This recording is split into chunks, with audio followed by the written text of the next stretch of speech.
EuroFM podcast. FM without frontiers.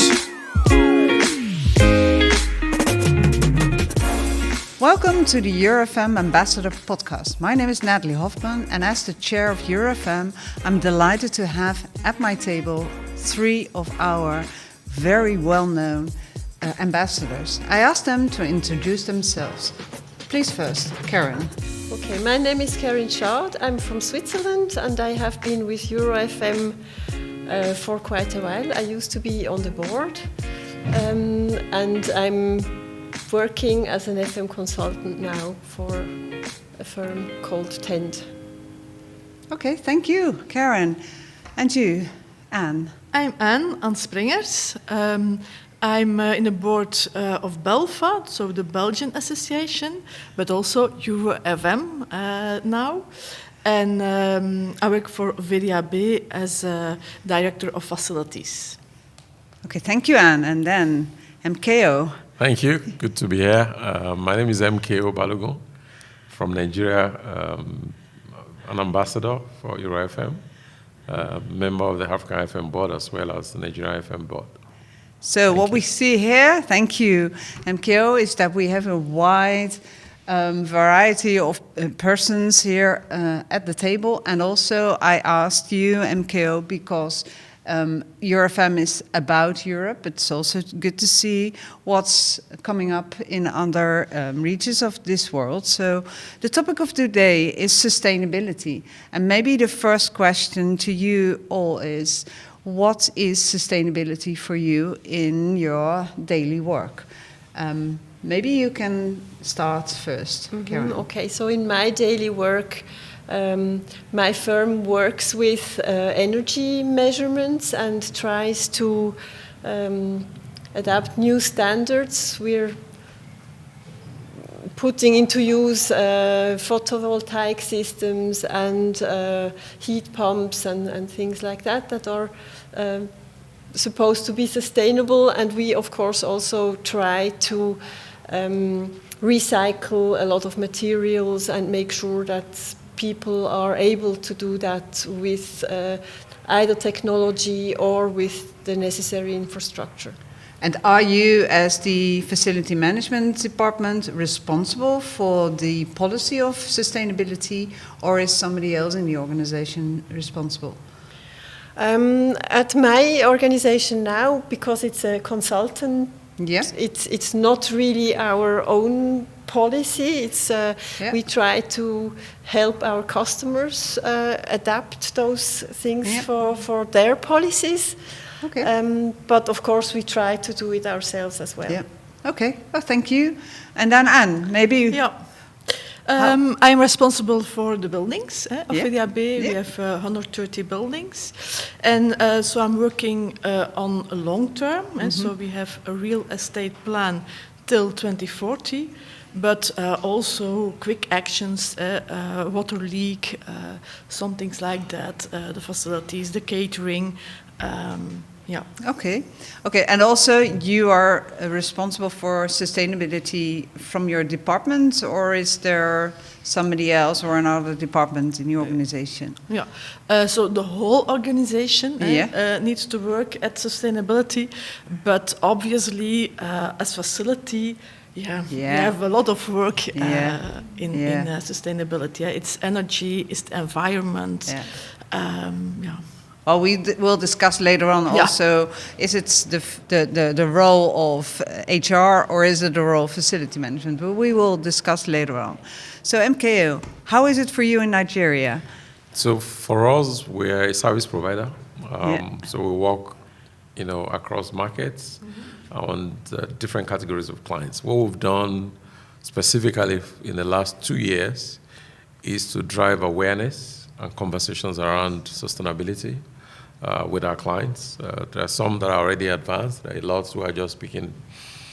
So we created a department, hired an employee responsible to drive not just in our organization, but also support our clients to adopt systems and processes in sustainability. And also, for us, we believe that sustainability does not end just with the buildings and the building managers and the users of the building, but also people who develop the building. So we also get involved with professional associations, professional bodies, architects, engineers, who have influence and impact on sustainability from the design and construction stage, creating that awareness to ensure that it helps everybody at the long run.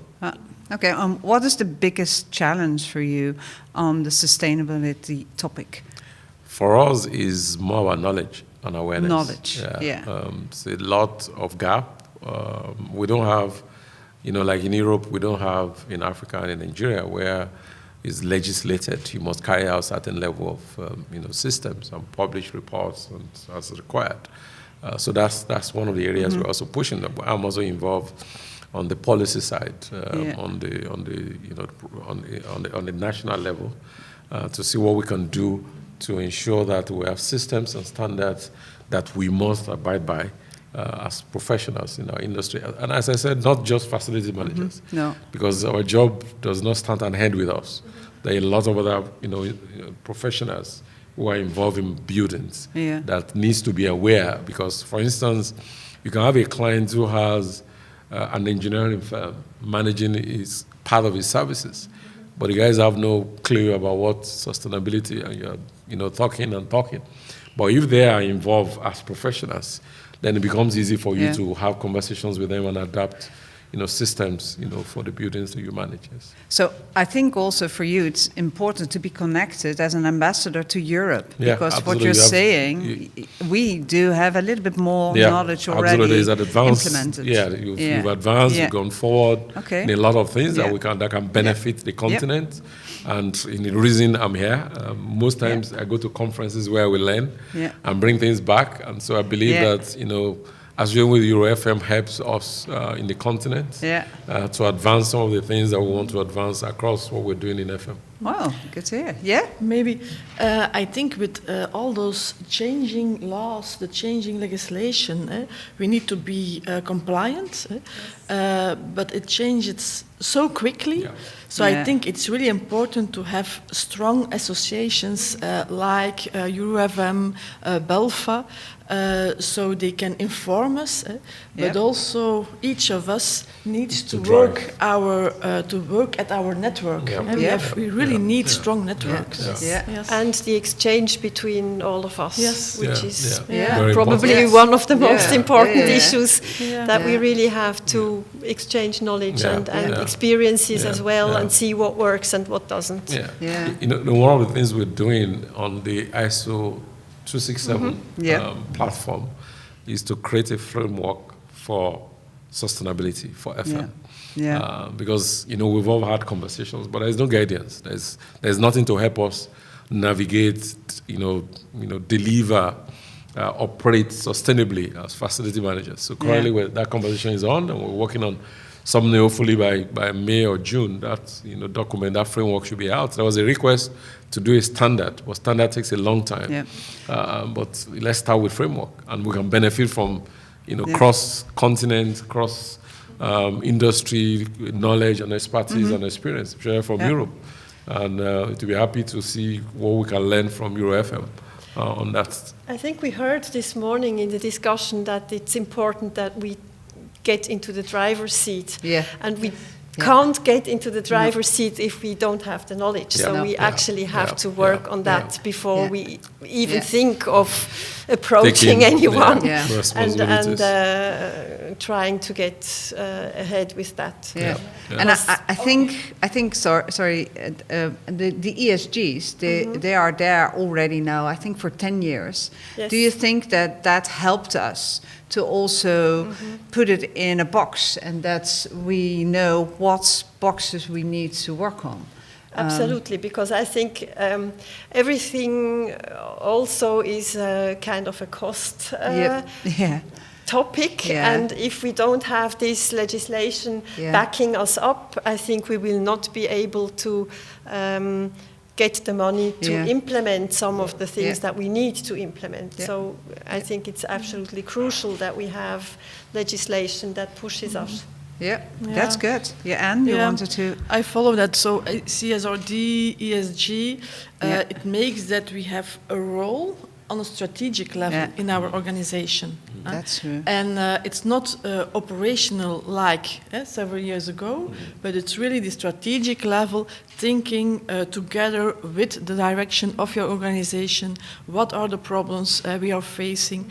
For instance, our buildings, we work together with a lot of partners, and we want really to share our buildings with our partners. But it's not easy. It's easily said, but not easily done. No.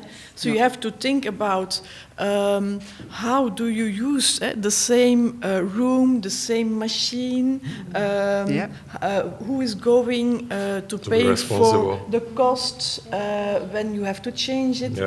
Is the machine sustainable enough for us? Are our partners willing to pay for that sustainable machine? So all those things, you have really talked through all those things before. And it's all about thought leadership also. Yes. Is your CEO asking you, what can we do? Or do you need to bring it on the table on the board level? These kind of topics. I'm in the board. So that's good. So that's good. That helps. It's good to hear about the difficulties we have as an organization, and then I can use my knowledge from facility to see, we can adapt our plan till 2040. We can think about how are we going to organize our catering, our other facility processes, and then talk about those partners in the beginning, and not in the end when everything is decided. And maybe also what you see, and maybe I can ask you, MKO, because, for example, one of the things within sustainable goals is to do something about mobility, to get everybody on the public transport. I can assume that in Nigeria that's totally different. If people can't get to their work by car, then they lose their job. And that's maybe a difference what we also see in Europe and the rest of the world, that some of the topics which are here maybe realistic aren't realistic in other parts of the world. Yeah, in Nigeria, for instance, there is, in Lagos, for example, there are train services that enables people to move around quickly, unlike in the past. 3 train services have been launched. The government has also launched sustainable buses to enable community movement. So you don't actually need to use your car. No. When some of those initiatives are launched, if you have a car, you go to the closest location where the service is, you leave your car, enter the train, come back, pick your car, and you can go home. So those are things already, going on in Nigeria, and I believe this are geared towards ensuring that we're all sustainably minded.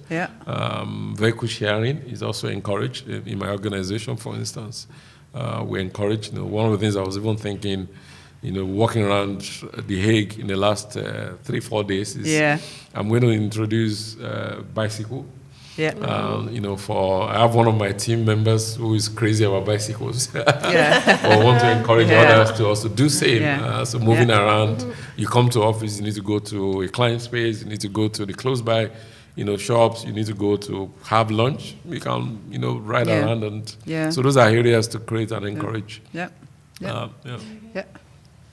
So and just to add to the conversation around who drives the conversation and thought leadership, I think is important, just like it's been said at this session. As facility managers, we need to be ahead. To be ahead, we need some knowledge, as you mentioned. And it's not enough to have knowledge. Most times you find facility managers, they won't listen to me. That's the wrong assumption. No. You need to push forward. For us as an organization, we don't care if the client is going to say, no, we're not ready. We're going to come to you and say, this is what you think we should be doing. When you're ready, we're here. And you find a lot of them coming back to say, we even gave ourselves sustainability. As far back as 2011, we went to one of our clients, wanted to do recycling. 2011. And the client says, sorry, I'm not interested. I say, okay, don't worry. We're going to spend our money. We set up the system, and we started operating. 2 years down the line, they came back and said, okay, now we need your reports that you're getting from that. It looks as if it works, so we'll take it. Absolutely. So, and for me, those are part of the things that we need to do as facility managers. Yes, we don't need to be shut down. We don't need to be discouraged. One of the things we also promote in my organization, we call it POC, proof of concept. So you have an idea, you say, okay, let's implement for you for the first 3 months. We'll give you data. This is what we've gotten from it. If you are convinced, we can continue with it. Proof of concept may also come from another country. Absolutely, so absolutely. You can sharing knowledge and ideas. Copy paste and maybe adapt a little bit, and then it will work for another country as well. This is why I think the exchange is so important. Very good, very good. So maybe to put something else here on the table, there are a lot of nature problems and the results of the climate change already in the world. For example, Florida, which had fires for over more than 3 weeks. For example, a lot of floods. There is a region in the Netherlands also where there was no electricity for a few days. You as a facility manager, do you have a plan somewhere that what if there won't be electricity or internet for 1 month? What will you do? What is your plan if there is a flood in your office area? Do you have it? Karin, can I ask you? I know that we had something like that at my former workplace. That was the University Hospital in Zurich. And we did have various plans on how to deal with no electricity, how to deal with no gas. No gas, it's the same, and actually that was a real problem because our provider for the linen cleaning used gas as a energy source. And so we would have had the 5 tons of linen that we used every day. We would not have been able to clean that, wash that. So we actually had quite a lot of thoughts about that. But we also saw with COVID that some of the plans quickly show that they won't work. So we had wrong assumptions. So it's good to keep track of lessons learned and adapt the programs. For instance, we were thinking that the people allocating parking spaces and renting out for our staff the rooms and apartments, that they would not have a lot of work and that they would be able to pitch in other places. And it was the other way around when COVID came. They were really had a lot of work because they had to allocate parking spaces for all the people who had to come and were not able to come by public services. So we had to change everything, and we found out that the plans are good, but you also need to be able to improvise. It is. And maybe you also, It's not only the plans that you need to have, but also how are you going to communicate? It's very, very important to think about your communication on forehand. And also data recovery. As VDAB, we have lots of data, so our INT office is really well prepared for problems like that. So do they have uninterrupted electricity devices for the, because that's, if you have a blackout, then your computer won't work and your device won't work. So, I think for the upcoming years, facility management is also about business continuity management. So, and risk management, it needs to become higher on the agenda. Absolutely. So, maybe as a last question, what is your personal challenge? What would you like to have as a goal for the upcoming years? What is it for you, MKO? For me, is continue to grow the knowledge of FM. Not for myself, not for my team, but for the entire, market. It's a challenge that I've taken in the last 3 years, and I will continue to push. I believe, just like we've said, you cannot help somebody when you don't have an idea of what to do. That's true. All the conversations we had about sustainability, business continuity, emergency preparedness, circularity, everything everybody in our space needs to know them. Yeah, true. And constantly and continue as things evolve, because they're changing every day. Yeah. There's nothing stagnant, there's nothing static any longer. We need to be aware. The second point is also that we need to situate FM in the community. Most times, just like the example you gave, most times we always think about our building alone. How does the people who operate our building, how is the challenges in the environment affect them? And how are we going to support to ensure they're able to continue to do their work? Yeah, good. Oh, thank you. Anne, for you? For me, our real estate plan, like I said before, the change that we want to do together with our partners, to use our buildings together on a respective way, an efficient way, but also keeping my top team together, because it's so important to have a nice team, a strong team, because otherwise it won't work. Yeah. One of the challenges that FM face today, and I was mentioning that in the hall, is people. Yeah. Yes. That is one thing that we need to worry about. Not just keeping, but also attracting new people. Absolutely. Because if we don't pay attention to that, when your team leaves, who takes over? Absolutely. Yeah, and new generations are coming. We need to. Labor is becoming a challenge. Big challenge. I was just asking all the students, what are you going to do when you graduate? Yeah. She has not figured it out yet. No, it's true. For you as last one. That's leading up to my topic, because I think we've been for a long time already discussing that, but we need to be making FM more visible and more attractive, also so we can attract more young talents and make sure that we are heard when we want to say something. So actually, one of my colleagues at the Zurich University of Applied Sciences used to say we need to have a CFMO, so a Chief Facility Management Officer, and I'm working towards that goal. That's a good one. Thank you. Thank you for this podcast. Thank you for being at my table, and thank you for listening and also watching this podcast. EuroFM podcast. FM without frontiers.